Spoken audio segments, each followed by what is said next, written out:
Welcome to the Quick Start Guide for Medline's automatic digital wrist blood pressure monitor, model MDS3003. This unit ships with a blood pressure monitor pre-connected to the wrist cuff that fits wrist circumferences ranging from 14 to 19.5 centimeters. It includes an operation guide, a quick start guide, and 2 AAA alkaline batteries. On the front of the unit are systolic, diastolic, and pulse rate measurements, along with the memory and start-stop buttons. On the back is the compartment for 2 AAA alkaline batteries. Let's begin by setting the date and time. If using the device for the first time, insert the batteries according to the polarity diagram found on the inside of the battery compartment. Once the batteries are inserted, close the battery compartment door. With the unit off, press and hold the memory and power buttons for about 2 seconds. You'll hear a faint chime and the month will begin to flash. To toggle between months, press the memory button until the appropriate month is selected. Then, press the power button to change the day. Press the memory button to toggle between days.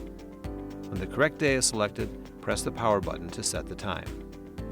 Please note that this unit only displays military time. Press the memory button until the appropriate hour is selected. Then press the power button to change the minutes. Press the memory button to toggle between minutes. To increase the speed at which the minute is selected, hold the memory button for about 2 seconds. Press the power button when you're finished. The date and time are now set, and the unit will continuously display the date and time even when the unit is powered off. Now let's look at cuff placement. The monitor should be positioned along the inside of your wrist, on the same side as your palm. It's very important that the cuff is sized properly, otherwise you can get an inaccurate measurement.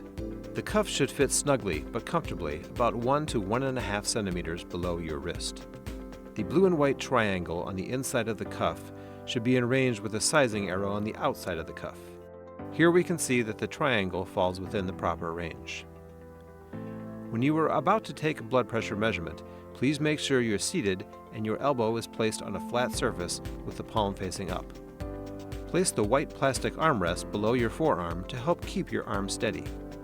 The monitor should be at heart level, also facing up. Make a loose fist to prevent your fingers from moving. Your feet should be flat on the ground.